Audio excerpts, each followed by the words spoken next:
Hi,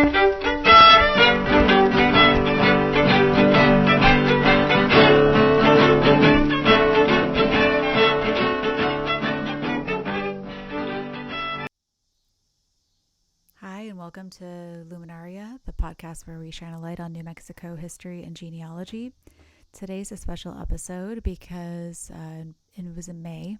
My family and I went on a genealogy trip, which is something that I've done for probably about 10 years now, around once a year, to go to New Mexico. I don't actually live there, so it's always a special treat to be able to get back there and either do research, or more recently it's really been more about just walking the land, going to the places where they lived, trying to learn more by just sort of being in the area, and less about sort of actually finding physical records, especially if I'm with other family members that are not as into this or even remotely into this as I am. So they're not really interested in sitting for hours and hours while I'm looking at records, although I certainly have done that to loved ones before. But this trip was really just for fun. It was just a way for us to be together and share with some family members who really didn't know a whole lot about our family history, and to just kind of help them to absorb some of that information and really get a feel for it being in the actual place where they lived. If you're not somebody who's really into this, as probably people who are listening to this podcast are, but most of our family members maybe aren't as interested in this, and it's kind of a snooze fest to be at a family gathering or wherever you might be together, and you kind of start launching into some of the family history, and eyes start to glaze over, and I think it doesn't feel real, or it's a bit abstract, or there's so many just names and places, and there's not really any context for it, or it's hard to picture or put it all together. So I think these trips are a really great opportunity to really do that, to sort of make it flesh it out in their minds and make these people really real. So I just love doing these trips. It's my absolute favorite thing, and I was so thrilled to share this with my family, especially my dad. So this particular trip was also a pilgrimage for some family members who had never been to our ancestral Pacheco ranch outside of Clayton, New Mexico. So some people just hadn't been there yet, or hadn't been there for a really long time.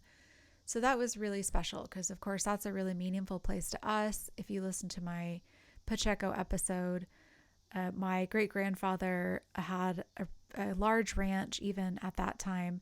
Now it's even bigger. And they still call it the Pacheco Ranch. And he basically had to start from scratch. He had a very wealthy, prominent father who was then, I guess, beat up as an elderly man. And then his mother died less than a year later. They were left penniless after his millions were somehow absconded, probably related to the Santa Fe ring. Of course, we do not know that for sure. But so my great-grandfather was 16 when this happened. And so he was really stripped of probably a lot of the status and resources that he previously had for his life. But he was very educated, so he had been to college at St. Mary's in Mora. I think that before that he was educated at the Loretto Academy that was there in Mora as well, although I'm not totally sure about that. I don't know if there's a way to verify that if they have records. If they do have records, let me know. That would be awesome. So he was a very educated man and became very successful, he did homestead in the panhandle of Oklahoma. I just found out last year, whenever that was, very recent, and proved that up, and then eventually built this, what became a very large ranch outside of Clayton. So visiting that ranch is really special. And then this whole area is very meaningful to us. So I made a joke. We were out, if you take the road up the Moses Road is what they call it, north of Clayton, and there's McNeese Crossing. There's a historical marker there for McNeese Crossing. And on the back of it is a map of the area of that little corner of northeastern New Mexico. And it has some historical points and places to visit around there. And I was joking that we were probably the only people in the world who could make a 5-day vacation out of just that little tiny corner of New Mexico. And boy, did we ever. This was maybe my favorite trip that I've ever done, and I've done a lot. It was so fun. And I can't, I mean, I think it was just the right mix of people. They were all really interested in the history and in learning more, and felt very spiritually engaged and really connected to the whole experience. And it was just just probably the most fun I've had in a while, after a rough couple of years, as most of us have had. So we started out in Folsom, and Folsom is a very special place for me. It's one of my favorite places in New Mexico. And we actually stayed in Folsom for 3 nights, if you can believe that. There's a absolutely incredible Airbnb that is 2 little houses next door to each other. So it was perfect for our family. So we stayed there for 3 nights. We gathered the first night from all over the country, literally, and all ended up at the Sierra Grande restaurant there on the main highway. All arrived by basically at the same time. It was pretty amazing. It was pretty amazing. Had an amazing dinner and started the next day pretty late, and just sort of went over the history of our family in Folsom. So my great-grandfather, Juan Andreas, after he was orphaned. His parents were both dead, possibly killed, I'm not really sure. And he was 16 at that time. Now, his father had, I think, 19 children. So Juan Andreas, our ancestors, our great grandmother was the 3rd wife. So they were the kind of end of the line. So there were a lot of older siblings, of course, from his previous marriages. So Juan Andreas had a half sister named Soledad Pacheco, and she was married to a man named Romualdo Martinez. Romualdo Martinez was one of the very first settlers in this part of northeastern New Mexico, very early on before it was settled, and when it was really just a place where ranchers would graze their sheep. They would graze their sheep kind of across there into what's now the panhandle of Oklahoma. And it was really kind of open space. It was really quite dangerous because of the nomadic tribes that were still going through there at that time. Romualdo Martinez was an early settler. He started a ranch on the Pinavete, I think is what they call it still. And he was a very successful sheep rancher and a property owner, and a very prominent man. And Soledad was his, very highly educated wife. So she had a lot of roles as well. And my speculation, of course, I don't know this for a fact, but my guess is that Juan Andreas, after he was orphaned, he was 16. I kind of had to start over. So my guess is that he probably went to Folsom or that area, to the ranch where his half-sister and brother-in-law had this really amazing property and ranch established at that time. That would have been in 1886 or 87. Or also they were building the railroad around that time, so it's possible that he got a job, or I'm not really sure. But Soledad and Romualdo had a son named Juan C. Martinez, who was the same age as Juan Andreas. So I have this in my family as well, where I have a niece and a nephew who are older than I am, because I'm the baby of 6 children. So I'm a totally basically different generation than my oldest siblings. Their children are more like my age.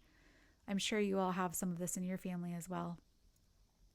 And so Juan Andreas was technically Juan C. Martinez's uncle, but they were the same age. So they were very close. I think they were buds.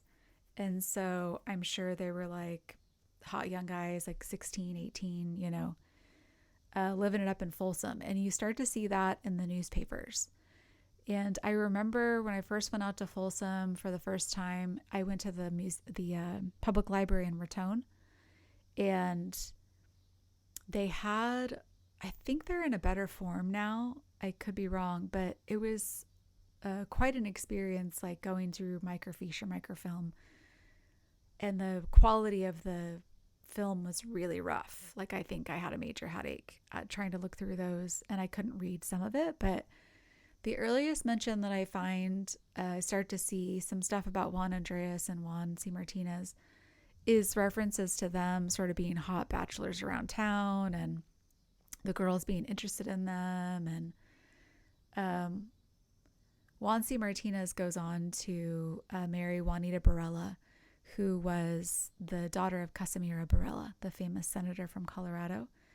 And they were an extremely well-educated couple that later did the translation of this Colorado state constitution into Spanish, among other things. He also was the enumerator for the 1900 census, I believe, for that area. If you ever have looked at those records, check him out. He's there on each page. So they really had a lot going on in Folsom, and they were both bachelors. There were all these mentions of them being single, and then I see a little item in the newspaper that says that Juan C. Martinez was hosting a party at his house in Folsom. I think it said like North Town or some. They had different like subdivisions in Folsom, which is amazing if you've seen Folsom today. So he had a party at his house, which I love to picture. And I think it was about 6 months later that that Juan Andreas gets engaged to my great grandmother. My great grandmother lived in Trinchera, which was over the Colorado border. And so you can kind of picture, and you get a sense from this from the newspapers, which is why I love reading old newspapers, that you get a sense of the movement of people, or people were a lot more mobile than I would have thought at that time period, because of course it took longer by wagon or horse or whatever. And you see that like there would be like a group of guys like at Barela, where Casimiro Barela had his home. They had like horse races, or they'd have a horse race in Folsom, or like a pack of guys would go up to Barela to the horse races, and such had like won their race or whatever, came back with money or something. So I do think that there was some, there was movement along those different communities. And so my speculation, of course, is that my great grandmother Iñacita came to this party that Juan C. Martinez was hosting, possibly with Juanita Barela. I'm not sure. I know the families are very connected, and met Juan Andreas, and then they became engaged. And there is a cute little mention in the newspaper about, kind of like a winky, like basically that there's a rumor going around town that Juan Andreas was not going to be single much longer. And sure enough, he and my great grandmother got married in Trinchera about 6 months later. And then Juan C. Martinez and Juanita Barela were married at around the same time, and they were witnesses for the wedding. If you ever get your hands on the Folsom book, there's a book that's a kind of a collection of different stuff there's different newspaper clippings from Folsom, and there's an account of Juan C. Martinez and Juanita Barela's wedding at Barela in that book. It's really adorable. Obviously it was a huge, huge deal because Casimiro Barela was like a big effing deal. So we have some history there in Folsom, and I was on that first day when we were kind of just going around. I love to just walk around Folsom, because you really actually do get a sense of that it was a huge, thriving town. And I love, because I have read the newspapers, I know what an active community that it was, and I knew all the players and kind of who generally lived in what area and that kind of thing. And so it's really fun to walk around there because it's really well preserved, old like adobes and stuff like that. And it's really easy to picture. You sometimes can just see the people just spilling out of a house, and it's that kind of a place. So especially knowing about that party at Juan C. Martinez's, it's really easy to picture that happening in one of these homes in one of these neighborhoods. So we did do that the first day. We also went to the Folsom Museum, which I highly recommend. It's a really extraordinary area with so much unique history. You have the Folsom Point, of course, that whole history with George McJunkin. There's just so much fascinating history in that area going back years and years and years. So I highly recommend a visit to the Folsom Museum, and Folsom in general is very worth it, especially because it's only 10 minutes off of that main highway. So, grab a meal at Sierra Grande, go spend a day in Folsom, or better yet, stay 3 nights in Folsom like we did. We also visited that day Capulan volcano, which was in that area. Also, Juan C. Martinez and his family, Juanita, ended up being very prominent members of the Des Moines. I've heard this pronounced many different ways, but I think it's Des Moines community. And then the town of Capulan used to be called Deadman. So at one point, Juan C. Martinez and Juanita owned and ran a hotel in Des Moines. And I kind of wonder if it's that one that is like that big one kind of right on the main highway, but I've never been able to confirm that. So we kind of just tooled around Folsom that first day. Day 2, we ventured out to Trinchera Plaza. And like I said, my great-grandmother was from Trinchera, which I had only been to the new Trinchera, which is right on, there's a Trinchera road that sort of parallels 160 on the Colorado side. And I had never been to Trinchera Plaza. I think it was maybe after I had visited there that I actually found out that it wasn't the original settlement, that the original settlement was farther down along the river and was referred to as Trinchera Plaza. And I never really understood where it was exactly, because my cousin and I spent 8 full hours kind of in that area looking for a Barella and never found it. And I didn't remember seeing anything. Well, Matt at the Folsom Museum gave me some excellent directions, and we headed out there, and it was just amazing. It was beautiful. It was right on the river. This is the Purgatory River. I'll do an episode on this side of the family that was there, the Gonzales and the Sanchez side. I will do episodes on them soon, but they came from Ocate and Rayado in New Mexico. Presumably they moved up there around that exact time that all of the people who lived on that land were kicked out because of the Colfax County War.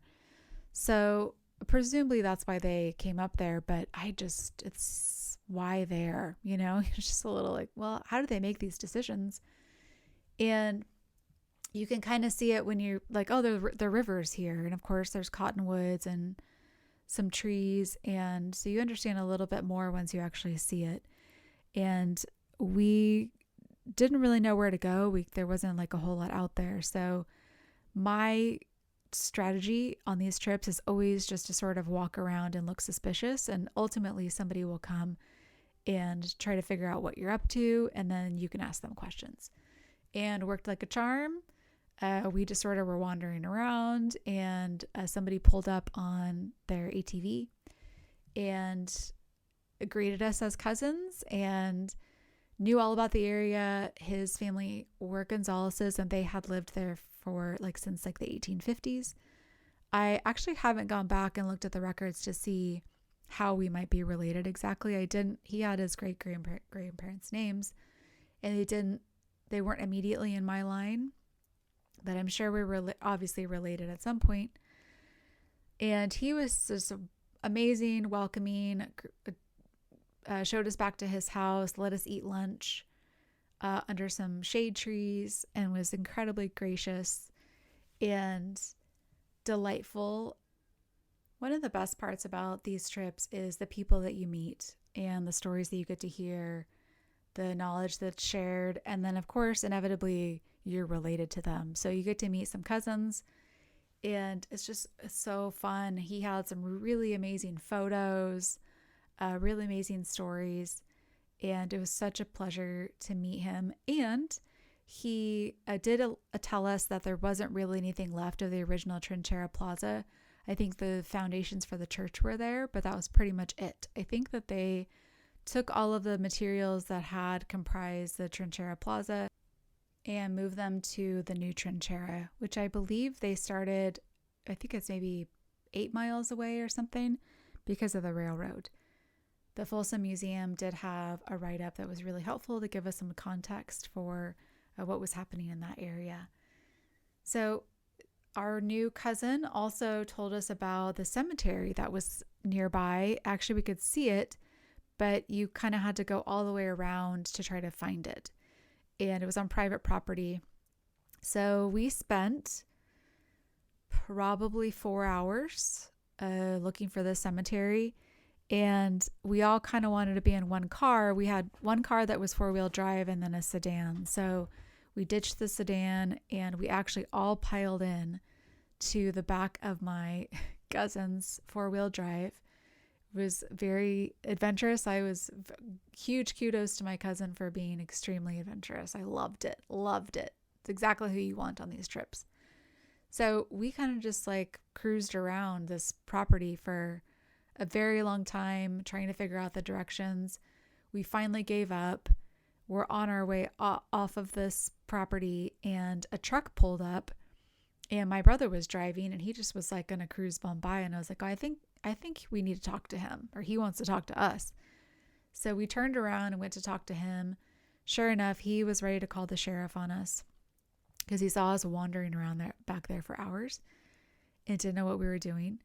And he gave us another extra edge to our directions. And so we decided to go for it again and did find the cemetery. And in fact, we found my dad's great-great-grandmother's grave, and it was incredible. Her name was Rafaela Gallegos, and it had a beautiful grave marker and an iron gate around her grave. And just the setting was just so beautiful. It was really magical. And I do want to note that, there's always some magic that's kind of sprinkled over these trips. And you definitely have to think that it's the ancestors who are, throwing you a bone. Ours in this case, of course, finding this gravestone was amazing. And then also just the weather. Everywhere we looked, all around us was terrible weather, just like storms, lightning. And it was always just all around us. But we always had like really good weather. And so it held out all that time we were looking for that cemetery. While we were out walking the cemetery looking for gravestones, weather was great. And then as soon as we finally got home, then it started storming. So that is the special part about these trips, is that you do feel very close to the ancestors and that they're sort of up there cheering you on. And that was definitely the case in this one because we escaped some really gnarly weather. So that was another great day. Day 3, we headed on down the dry Cimarron to the Pacheco ranch. So I remember the first couple of times I went to the ranch, I was coming from Clayton, going up the lake road. And it doesn't, again, make a lot of sense of why they chose this location. But when you take the dry Cimarron highway and you go down from there, it makes a lot more sense in terms of the river valley. And I highly recommend the dry Cimarron tour out of the Folsom Museum. They host it twice a year, I believe, usually in May and then in August. And I highly recommend it. It's so fun and so interesting and just a really unique experience. And you get to go on property and see things that you wouldn't normally get to see just as a regular tourist or someone who's just bobbing around the dry Cimarron, which I'm kind of the only one that does that, but other people might be interested. It's really fascinating. It is a dry river, but it's obviously has had periods like the 1908 flood that flooded Folsom, for example, of a lot more moisture that helped efforts of people were like settled out there with homesteads. If you read the newspapers in Clayton, you see all those little communities that were along the dry Cimarron River, and people were homesteading out there, making a go of it or not. So that area is just absolutely stunning. It does remained the screensaver for my computer for years, is a view of the dry Cimarron Valley. It's absolutely just stunning. There's no other word for it. So we took that road out of Folsom, and then we came down towards the lake road, where there's a way you can get to the Pacheco Ranch. It's like a very rough road that I've never taken because I only have, little cars. And then you have to keep going on the lake road, and then you go in from the south. But we stopped. There was something. Well, so we passed Pacheco Road, and then there was a series of buildings. And so we stopped, and my great-grandparents had a country store. It was advertised for in the Clayton papers. He had a store with Jess Maloof, and it was known as a country store, which means it wasn't in Clayton. It was out in the country somewhere. So we saw this building that's on the lake road, and it just made a lot, like, clicked all of a sudden. Even though I've been out in that area many, many times, it did click for me. This is probably the store. It looks like a store, and it's right. Like, if you think about it in terms of, like, people were homesteading and settling along the dry Cimarron River, that they wouldn't want to go all the way down to Clayton or all the way over to Folsom. So they probably, like, if they were coming down the lake road, this would have been a really convenient location. And if the Pacheco Road was much more, either they were on horseback or wagon or whatever, or it was a better road at that point, it would have been a really convenient place to come out of the Pacheco Ranch house where it intersects with Lake Road. And it would have been a great place for the store. So again, a little reminder about these trips that, even if you've been in an area over and over again, sometimes just things click in a new way. I don't know why. I think I've stopped there before. I'm sure I took photographs before, but for some reason it just never clicked that this might be where their store was, because we just never knew where it was. So that was a really fun new experience. The house is still being used, which is exciting. That's what you want for an ancestral home, is for it to be in use. There's a family that lives there and kids running around, and it was really great. That's a good thing. So we did get to see the house. We didn't go inside, but they were able to look around outside and see all the engravings of our great-grandfather's name above the door and on the windowsills and all that kind of stuff. Clearly there was one of the cattle, I don't know what they're called, ranch hands, was an artist, because there are some really beautiful carvings into the stone that are just absolutely artistic. I mean, there's no other word for it. So the highlight was probably visiting our great-grandfather's grave. You kind of have to hike up to it, and so it was kind of a challenge for some of the family members, but my cousin got them up there. And it actually was a full cemetery. I mean, if you look at the cemetery records, it's called the Pacheco Cemetery, and there are like 10 people buried there. So ranch hands, children of theirs that had died, and then, but his gravestone is the only one that still exists. He was surrounded by a rock wall, and somebody at some point, we don't know who, planted irises inside of the rock wall that still bloom. This time we all took irises to bring home and plant in our own yards. I've done that before. And so I remember right when the pandemic started, is when the iris first bloomed at my house. And it was felt very significant, because he died during the flu epidemic of 1918. And here we are, experiencing this pandemic ourselves, and felt very reassuring. So he also was a woodman of the world, which means that he has this like gorgeous marble headstone that's not going anywhere. And I did look it up one time, and they stopped providing those headstones as an organization shortly after he died. So we're very lucky that, and the whole story about us trying to find that location is a whole episode in itself. It was very hard to find this random gravestone or grave in the middle of this vast ranch property. But it was because of that marble headstone that we were able to do that. So it was just really powerful. And of course, like the sky is just like clouds and just very dramatic. Like it felt, I think my sister's husband referred to it as epic. And it just really felt like you were just like right up there on the edge, connecting with the ancestors as close as you can get. So I think that was the highlight for us that day.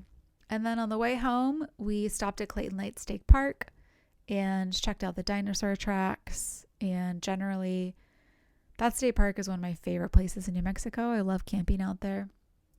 And then we stayed that night in Clayton.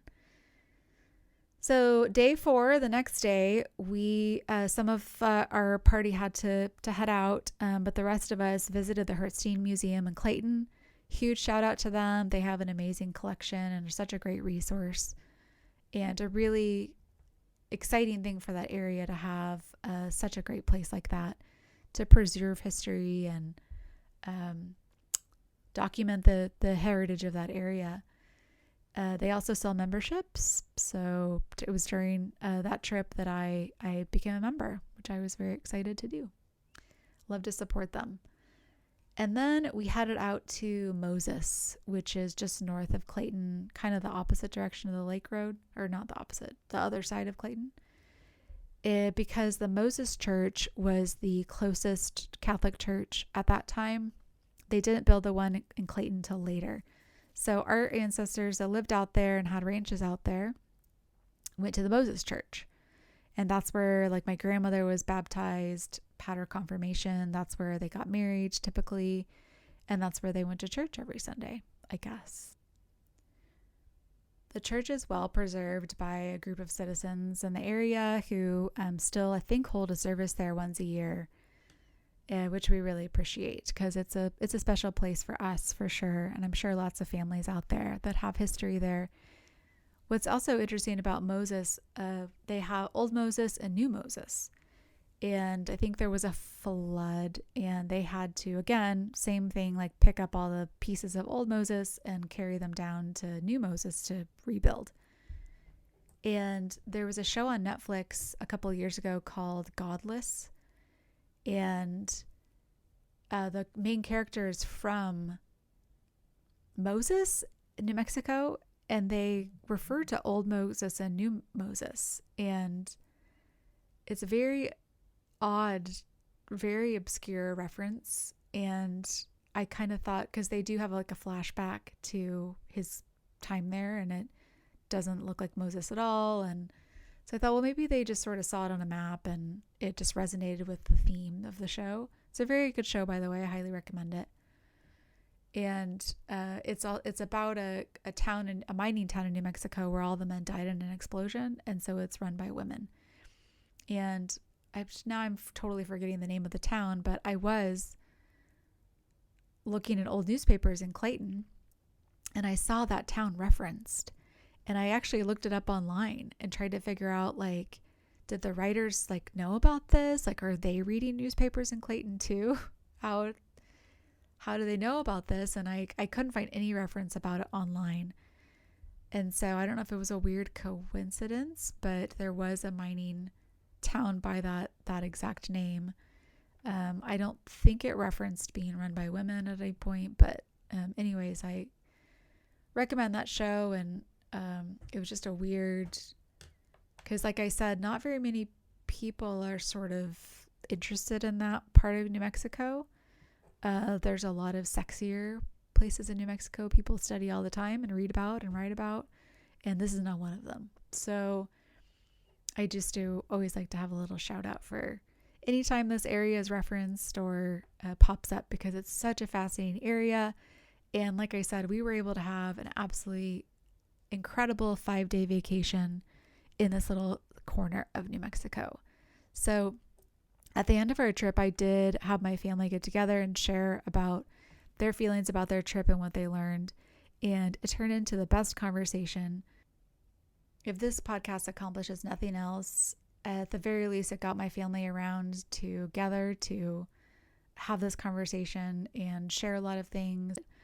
Hopefully this inspires you and your family to do make a similar trip, a similar voyage. And I know it's really hard to get everybody together these days. Everybody's so busy, or you have elders that maybe have mobility issues.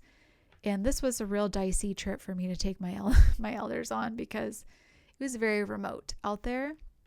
I think I really pushed my limits, but in the end, I'm so grateful that we did this and that we had this opportunity.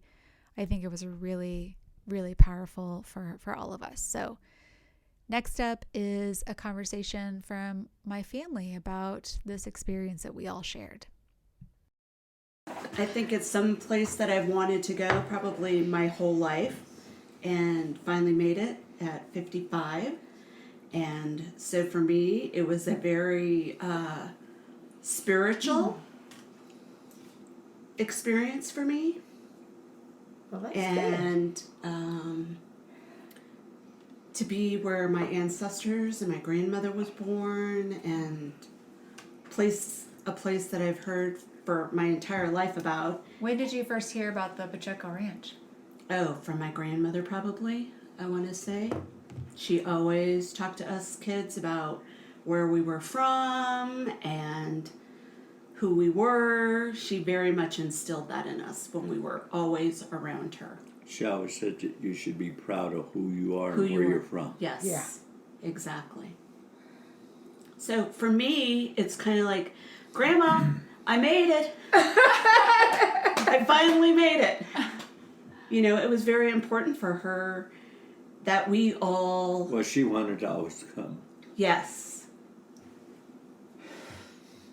So I think she knew that as grandkids, and, you know, we were always... She knew how much family means to me, that she probably knew that I would make this trip eventually. So it was the highlight of my trip, I think, was today, for sure. Yesterday was a lot of fun, but this was something that, like, clicked my list Yeah. of some place I went. And it was absolutely amazing. Way more, well, it was definitely adventurous to get to it. And then to get up there and see how beautiful it really was, and the location of it, everything. And to see the ranch. Super cool. When you came around, I remember the first time I came around that corner, when you first see the ranch house and the little canyon. And Well, it was for me, I had been here when I was probably about 4 or 5, originally, at the Pacheco Ranch. There was not a whole lot I can remember other than there was a picture taken of me and my 2 cousins, and we were real young.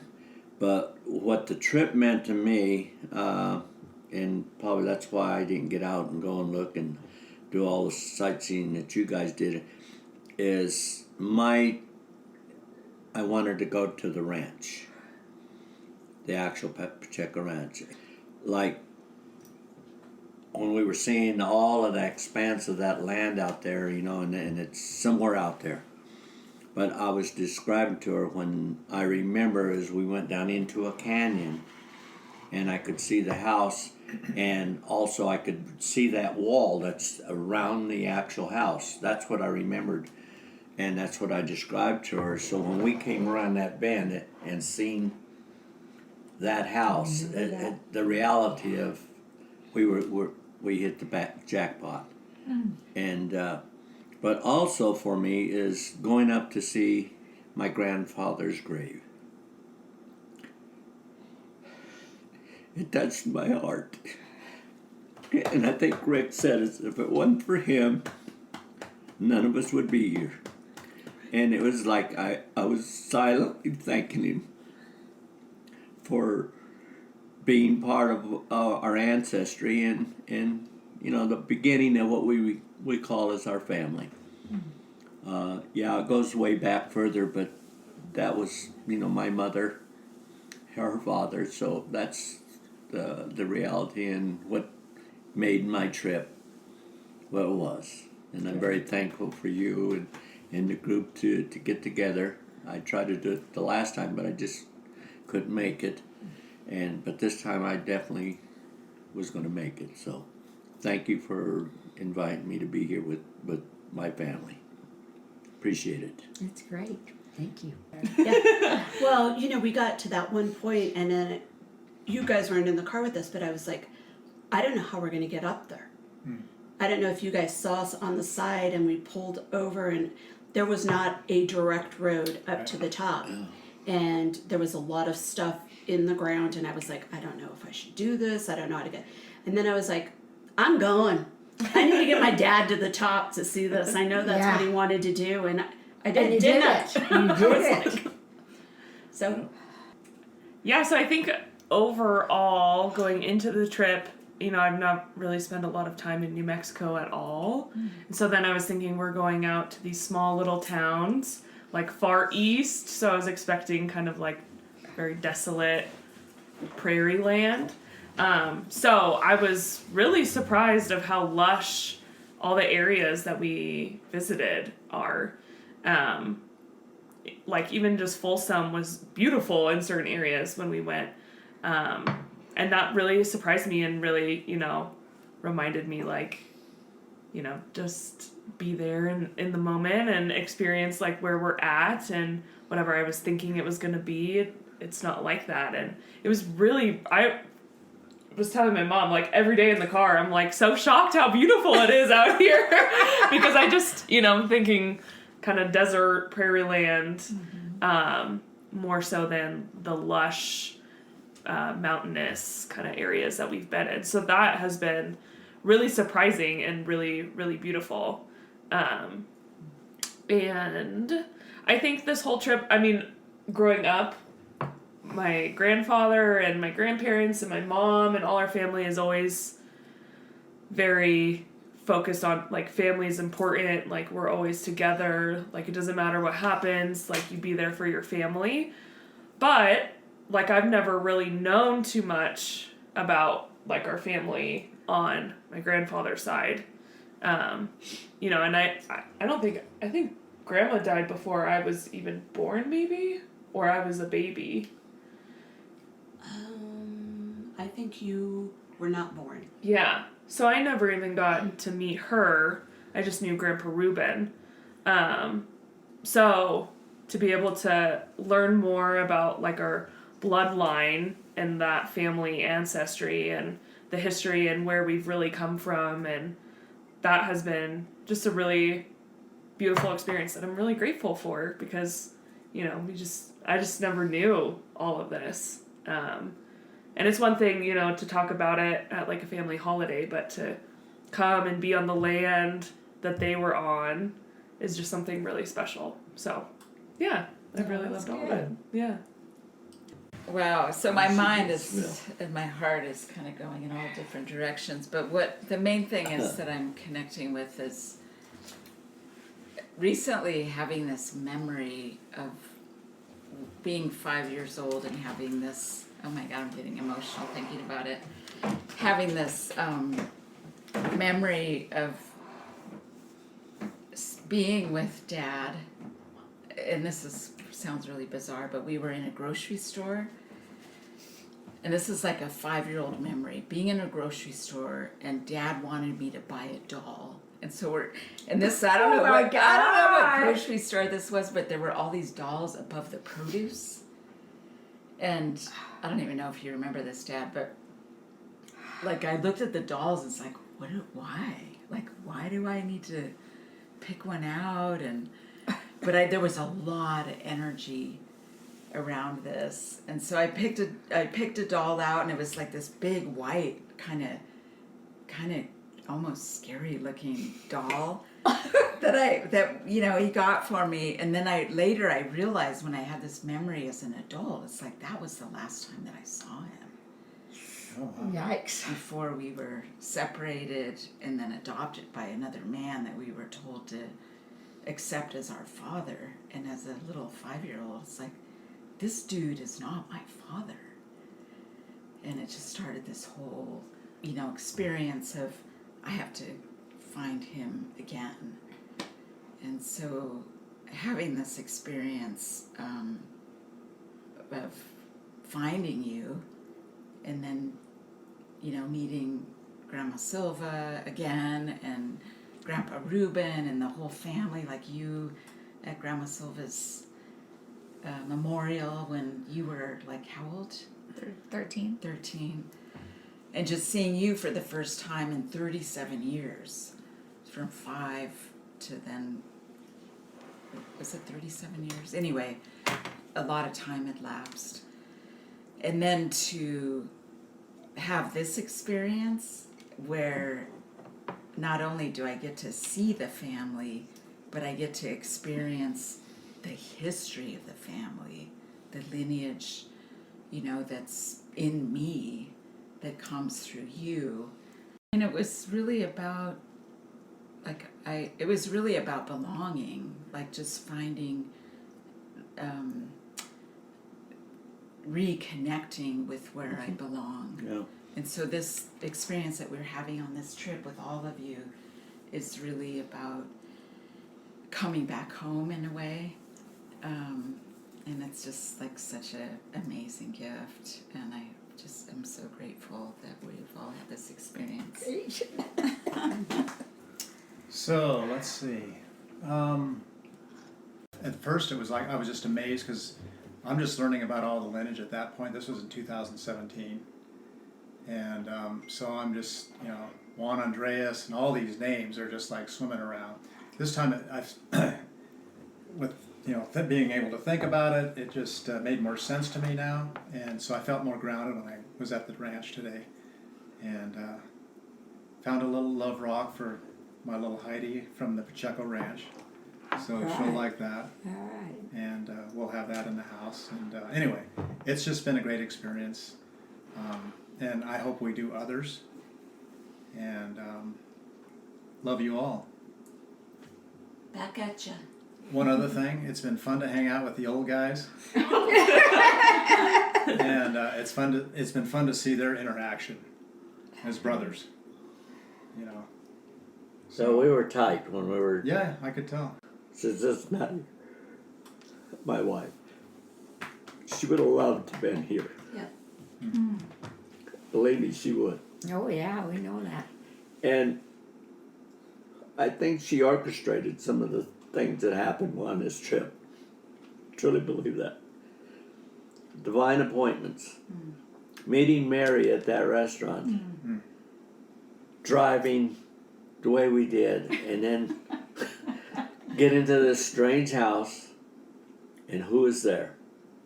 Mary. Mary. And Mary. Mom's name was Mary. Yep. These are, I don't believe they're coincidences. These are things that were intended for us to experience and to make this whole thing Come together. come together in reality. I mean, we experienced it, we all seen it, and I think it took us into awe. We were all like, we can't believe this, so God's timing. It's His timing. It's not ours. And I want to thank you again for inviting us and putting this time frame and everything. So much to your work. That's And good. though it seems like we got some help on the weather too. Yeah. Yeah. We Yeah. went today. Absolutely. We went the whole day. Yeah. Wow. And then seeing everywhere around us, literally all day. Oh, we were like in the eye storms of a everywhere. hurricane. We're just Right. Yeah. totally fine. And then finally, at the end of our day, Yeah. is when the rain came. Well, what do they say about rain? It's a blessing. when rain comes like it did, it's whatever the ordeal was at the very end. If you get a rain like that, it's a shower of blessing. Well, everything that I wanted to say has already been said. So I must cut my speech short, which is very unlike me, because I talk all the time. Not sure what I say is true or accurate, but it usually seems to be pretty funny. But I certainly appreciate all the work that my family has put together to get this little group together, because it does mean a lot. There's a lot more out there that we need to bring in. We have cousins in Albuquerque and so on that could be a real blessing to this group too. So anyway, in a nutshell, I'm glad that we got together. I'm really pleased that we had, although it seemed like we might be running into some real problems with the cars and so on, everything worked out just perfect. Yeah. The fact that Spike was commenting on my leadership in terms of helping him do what he needed to do growing up in a fatherless environment. I appreciated those comments, because we've really, over the years, never sat down and talked about what you did, what I did, what the family got together, and to share what we've done. And it just happens, and sometimes we take notice of it, and other times it goes by and we don't even realize what's happened. So, but anyway, the reunions like this bring it out, make you think about it, which is which draws the family together more so. And of course, we've got a lot of down the roads. We've got little kids coming our way, and we need to show leadership and so on for them too. So, I think it's important to talk about them and what they went through, and learn more about their stories and how that led to us today. And if you really think about it, from Juan Andres down, the leadership in the family, the roles that everybody has played, were very, very prominent, that there is leadership in every one of us that is in this family. You know, there's no slackers in this family. One of the things I can say really? from the Pacheco side of the family, there was always, a father that the different families that came out of the Pacheco family, they were families that were strong in faith, spirit. They stayed together. I can't say that the same about my father's side of the family, but the Pacheco family, the man was always there. Actually, now that you say that, it is interesting that Juan Andreas lost his father when he was 16. And your mother then didn't have a father. She was born after he died. And then you all lost your father and had to grow up without a father. But then what's amazing, we've talked about this before, is that you two are really amazing fathers. Right. And how extraordinary that is, that looking at that pattern now, Yeah, like, without what is that, like fathers, 3 yeah. generations That it, of no fathers. right. And then that you all managed to be really good fathers. I contribute that to my mother. Yes, I agree. I think she instilled that in us as going to be future men, that the way she brought us and taught us and gave us the guidance, hard work. We seen it in her.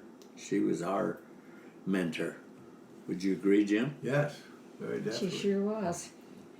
She worked 2-3 jobs. to take care of us. Like I say, we were, there was times we were poor, we didn't even know we were poor. Thanks to Christmas Unlimited. Yeah. Remember that? What are some things that you all learned about the family this trip? I would say one thing that is coming to my mind is kind of something that Rick brought up about just being in the presence of elders, and I was thinking about it when we were on the trail today, going to see the footprints of the dinosaurs, and just thinking about, wow, Dad's almost 84, and that when I feel like, wow, when I'm that age, I want to be surrounded by family and being out on adventures, even if it's really hard and I'm tired and it's like, wait, where are we going? What are we doing? And so I'm really appreciating, like in present time, the family that's showing up to be together and do meaningful things together. I mean, this is like so meaningful. The family bond. The family bond. Well, it's simple life. It's the way life should be lived. We're living it. Sharing and loving and showing compassion and all of the spirits, the good things about life. I think we all exhibit that within ourselves to each other, and we're prime examples of that as individuals. I don't think we're selfish. I think we're very giving, a giving family. And so that is very important to keep cohesiveness in a family, and it enriches the family. Sure. I think one thing that was kind of not surprising to learn about the family, but I think today, like driving out to the ranch and seeing like how extensive the land is, and that we didn't even really see that much of it. We just drove past like one perimeter side of it. I think that was really kind of give me like a more realistic look of like, it wasn't just that they like had a farm out here or like they had some land. It was like they really were working the land out here and had like a very extensive reach, and that he was like such a prominent person just through all the stories and the information that Kathleen has been able to find. Like just really understanding that, I think it's not surprising, but it just really brought it to like reality of like what these stories are and really how extensive and prominent the family was and all that. Well, it's one thing to hear stories, but Right. to Experience. the reality of that story, when it becomes true to you as an individual, it broadens your horizon of the surroundings and the family and all of the traditions, and it opens your eyes, really does, to experience it. Yeah. Even at a late date, like we are, it would have really been great if we could have done this, many years ago when we were all much younger. We probably talked about it, but nothing ever materialized, and I think it. Yeah, but I think it was the perfect timing Yeah. for you, right? Yeah. I mean, it is. I just Was regret that my The wife perfect wasn't timing. here. Yeah. Sometimes things happen for a reason. Because she was right? so. Well, look at it this way. She's not here, but she is here. In Because Yes. spirit, she or- is here. I think you're right. She was orchestrating this thing. Oh, There were for sure. too many coincidences that happened on this thing. Yes. It's like, wow. That was my mom. And we were, we were out running around with our Jeep girl here. and, Four-wheeling out on pe- someone's and, private property. and people were persistent. Yeah. I mean, we went around that whole area twice looking for that thing.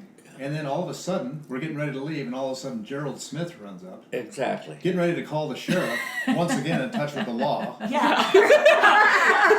And so he goes, "Oh yeah, you got to go over here." That's the guy in the white pickup. Yes. Yes. Yeah, Yeah. he was getting ready to call the sheriff. Yeah. 'Cause what the hell are these yahoos out running around on the Well, On the property. wasn't that in guy? sedans? Right. And the guy that showed up at the house. We were ready to leave, and we were all in the cars. And who pulls up in that pickup? Oh, today at the ranch? The ranch. Yeah. Yeah. Yes. That Yeah. I mean, that's another. Yes. Coincidence. Yeah. You know. Yeah. A little violent. Timing was perfect on this entire trip. Yes. I felt really good about seeing Juan Andreas's grave for the second time, because I was on the hunt with Kathleen the first time trying to find that place, and we finally found it and cleaned it up again. The cattle had gotten up there and pushed that thing over, and as they did this time. But just see it the second time now, and then seeing you two up there when we were taking the photo, that was pretty powerful, I thought. I felt the power. Yeah. You know, and that's why I wanted him and me both just to have our hands on it like we did. And Did anybody know he was a member of Woodman's of the World? yeah, Oh, you did know yeah, that? we Okay. did. Wow. It's kind of amazing to just kind of, and I don't know if you guys in your mind's eye you can remember the moments that we were up there, when we were up there today, and just like how much of nature surrounded us, especially, I mean, you could say the heavens, and how like powerful it was. Like just, What I got out of that, Marcia, was that he was overseeing us all. Yep. I absolutely. That's agree what with came to me up there is I seen, you know, we were all sorry, Betty, we're all spread out, you know, all over the world wherever we are. But from there, he had an eye on us. we were all right there. Right. You know. Right. You know, the grave is very powerful. Yeah. You know, in many ways. As I was standing up there looking around, I mean, it's beautiful to look around there. Yeah. And I was thinking in my mind, there are so many other places for him to be buried. Yeah. I wonder if that was one of the areas where maybe he was on his horse and he just liked to Oh yeah. look off around and said to his wife, you know, when it's my turn, I want to, because with all the acreage they have, he could have been Right. buried anywhere. But why did he choose that spot? And it's special, and I'm sure there's other specials, but I was wondering, I wonder what he was thinking. Because I'm sure he had to choose that location.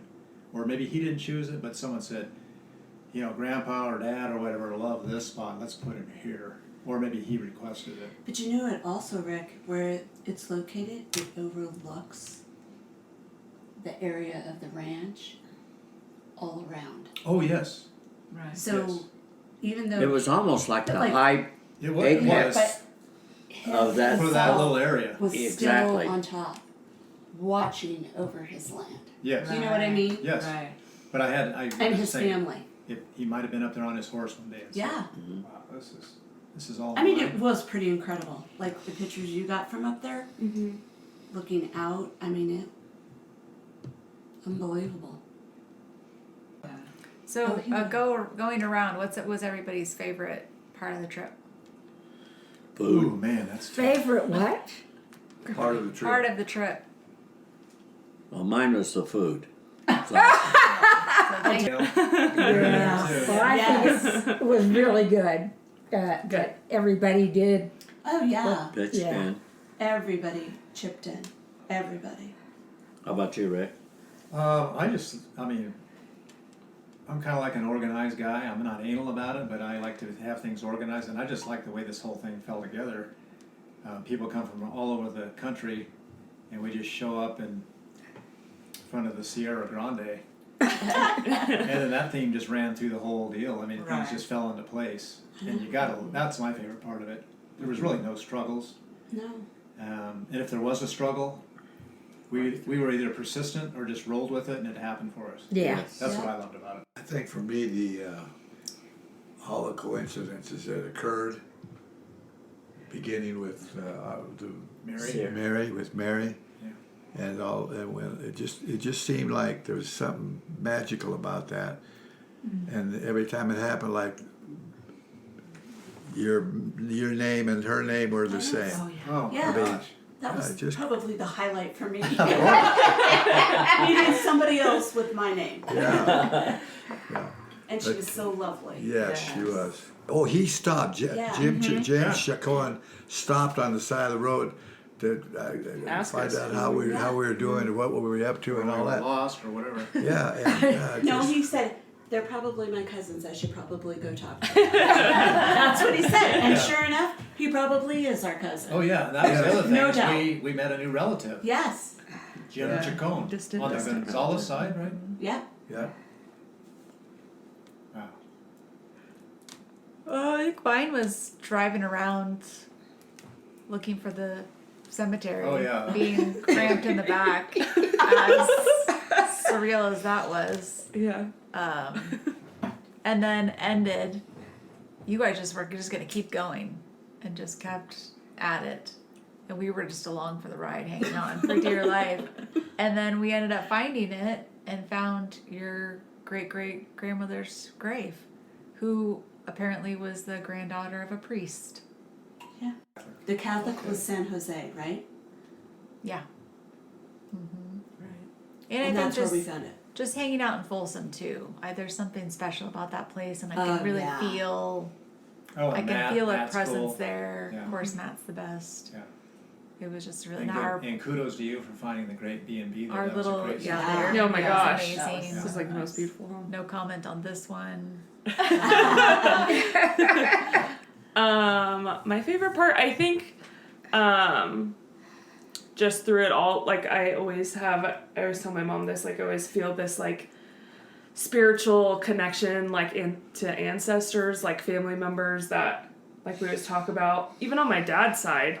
So like being out on the land and like going and looking for the cemetery, like just being out there and everybody's like, we gotta find it, you know, everybody's just very excited about it, but just feeling that connection and feeling like all of our families just watching us, you know, or there on that land, and just to see that, like enjoying watching us all be there, even though are all kind of separate and come from different areas, but to just be there together and kind of on the search everywhere, even just driving out to somewhere that we know how to get to, like the ranch or whatever, but just being out there all together and kind of like searching that ancestral history. So that overall, like that is my favorite part of all these trips. So.